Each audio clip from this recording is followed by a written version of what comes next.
ঈদের সকালে টাইগারদের ব্যাটিং বেশ ভুগিয়েছে বাংলাদেশের সমর্থকদের। বাংলাদেশের একের পর এক উইকেট পতন, খেলা শুরুর প্রায় আধ ঘন্টার মাথায় 5 উইকেট। সকলেই ভেবেছিলেন ঈদ মাটি করতে এই ব্যাটিংই যথেষ্ট। কোনো মতে করেছে 106 রান। নেপালকে এত সহজ রানের টার্গেট দেওয়াতে ভড়কে গিয়েছিল সবাই। তবে টাইগার বোলাররা রুখে দিয়েছেন নেপালের ব্যাটারদের।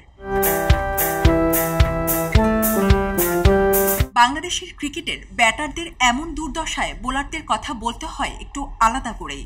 এই যে বাংলাদেশ এখনও টিকে আছে এবং সুপার 8-এ উঠতে পেরেছে, এর বেশিরভাগ অবদানই টাইগার বোলারদের। তরুণ তানজিম সাকিবের বিধ্বংসী বোলিং ও একের পর এক উইকেট নেয়া আর মোস্তাফিজুর রহমানের রহস্যে ঘেরা বোলিং বোঝা যেন সব ব্যাটারদের জন্যই কঠিন।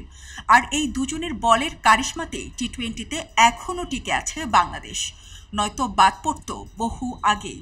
মাঠে তারা যেভাবে ব্যাটারদের ফিরিয়েছেন তা আলাদা করে প্রশংসার যোগ্য। এক্ষেত্রে টাইগার ব্যাটারদের অবদানটা কোথায়? দু একজন ছাড়া রান খরায় ভুগছেন প্রায় সকলেই। এখানে ক্যাপ্টেন শান্তর কথা একটু আলাদা করেই বলতে হয়।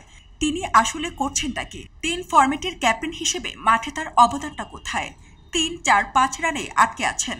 রানে কবে তিনি দুসংখ্যা ছুবেন তা বলা বেশ মুশকিল।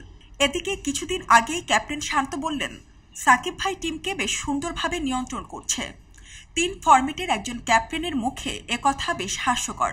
সাকিবই যদি টিমকে নিয়ন্ত্রণ করবেন, তবে টিমে ক্যাপ্টেনের প্রয়োজন কোথায়? না করছেন রান, না পারছেন টিমকে গুছিয়ে রাখতে। আজ কোনোভাবে হারতে হারতে জিতে গেল বাংলাদেশ, জায়গা করে নিল সুপার 8-এ।